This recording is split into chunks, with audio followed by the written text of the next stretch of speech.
At 79, I thought I was ready to settle down, but I was wrong. When I turned 79, I thought it was time for a quieter life. My children said, "Dad, you should go to a nursing home.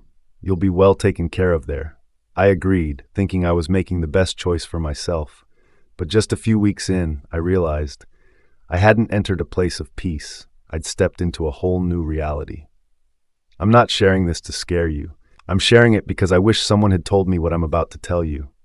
If you or a loved one is considering a nursing home, please listen. Here are the 3 biggest regrets I've come to know. Because once you're in, going back isn't as simple as you might think. Regret number 1, I thought I'd be resting, but I ended up obeying. Back home, even with declining health, I still felt in control. I chose when to eat, when to sleep, when to read the paper or water my plants. But once I moved in, everything ran on someone else's clock. Meals at fixed hours, bedtime whether I was tired or not.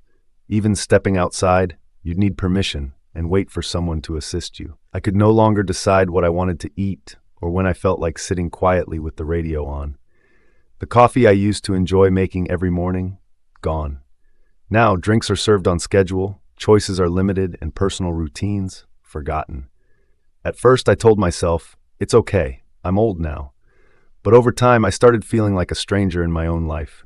One morning, I looked in the mirror and asked myself, when did I stop being in charge of my own day? The truth? Freedom doesn't disappear all at once. It slips away quietly. And the saddest part is no one notices but you. Regret number 2. I thought I'd be closer to my family, but I grew more distant. Before I moved in, my son promised, "I'll visit often, Dad." At first he did. He brought my grandkids, we laughed, we shared stories. It gave me hope. But life gets busy, work piles up, school schedules tighten, holidays come and go, with text messages like, "Sorry Dad, can't make it today, let's try next week." And next week turns into next month. Soon, I found myself waiting by the door, hoping it would be them, but it was just a nurse. My family didn't stop loving me. They just moved on with life. And because I wasn't around, I was easy to forget. One evening, I sat in my room with the phone in my hand, debating whether to call my son. I didn't want to be a burden. I didn't want to remind him that I was still here, waiting. That's when it hit me. This is what life can become, watching time pass, hoping someone remembers you. If you're considering a nursing home, ask yourself, are you truly ready for that kind of loneliness?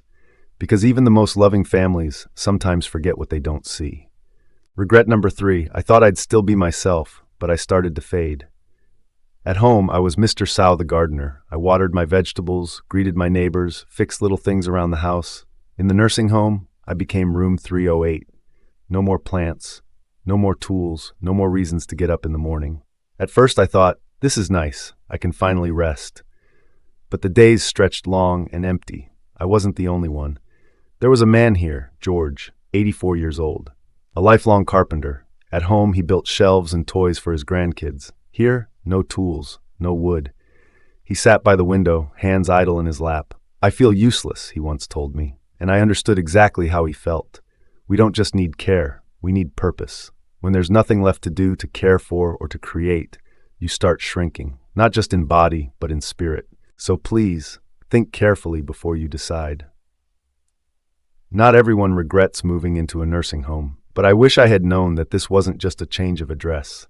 It was a change of lifestyle, a change of identity. Before you or your loved one takes that step, ask, is there another way? Could in-home care be enough? Could a little freedom, a garden, a walk, a warm cup of coffee in your own kitchen be worth holding on to? Sometimes what we need most isn't the safest place. It's the one where we still feel alive.